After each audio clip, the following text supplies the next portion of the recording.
I'm Rachel. Welcome back to PM Reality. Let's talk about something that feels personal, even though most of the time it isn't. You're waiting on something. A response, a decision, an approval. You sent the message. You followed up. Maybe once, maybe twice. At first, you're calm. You assume people are busy. You give it time. But then a few days pass, and the silence starts to feel heavier. You begin to wonder, did I say something wrong? Am I being ignored? Is someone blocking this on purpose? And slowly, the story in your head becomes about you. Here's the truth that most early career project managers learn the hard way. Most of the time, no one is blocking you. It's just not a priority. That sentence can sting, but it can also be incredibly freeing.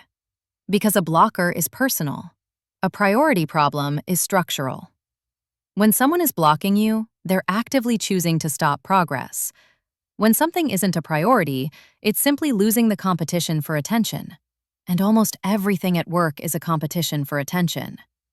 Early in your career, it's easy to assume silence equals resistance. But silence usually means something much simpler. It means your request landed in a busy inbox, next to 10 other requests, and yours didn't clearly signal urgency. Not because it wasn't important, not because you don't matter, but because importance alone doesn't move things. Urgency does. This is where many project managers start to doubt themselves. You tell yourself, I don't want to be annoying. I already followed up. I should probably wait. And the longer you wait, the more uncomfortable it feels to follow up again. At some point, the follow-up feels heavier than the task itself, so you wait even longer, and the project slows down, quietly. Here's the part no one really explains. People don't prioritize tasks. They prioritize consequences. If nothing visibly breaks when your item waits, it will wait. That doesn't mean people don't care.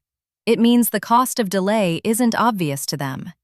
When you say things like, "Can you take a look? Let me know what you think. Just checking in." You're being polite, but you're also making it easy to postpone, because there's no consequence attached to the delay. From the other side, it sounds like, "This can wait." This is not about being more aggressive, and it's definitely not about chasing people harder. It's about changing what the follow-up represents. A follow-up is not a reminder. It's a framing tool. When you frame a message as a favor, people treat it like a favor. When you frame it as a dependency, people treat it like work. That shift is subtle, but powerful. Instead of asking for attention, you surface impact. What is blocked because this hasn't moved? What decision can't be made yet? Who else is waiting downstream? When those answers stay only in your head, nothing changes. When they're named, calmly and clearly, priorities start to shift. And this is where many PMs hesitate, because it feels risky to name impact. It feels like pressure. It feels political. But here's the reality. If you don't name the priority, someone else will. And they will almost always rank it lower than theirs. That's not personal. That's how organizations work. This is why strong project management isn't about persistence. It's about clarity. You're not saying, "Please respond." You're saying, "This decision affects X, and without it, Y can't move." That sentence does two things. First, it takes the spotlight off you. It's no longer about your follow-up style or your tone. Second, it gives people context to decide when this matters, and timing is everything. Another thing that's important to say out loud: waiting in silence creates emotional noise. The longer something is stuck, the more energy you spend thinking about it. You replay messages in your head. You rewrite follow-ups you never send. You start carrying the delay internally. That's exhausting, and it's unnecessary. Clarity reduces emotional load, for everyone. When expectations are clear, people can say yes, no, or not now. Silence is the most expensive option. So if you're waiting on something right now, and it feels personal, pause for a moment.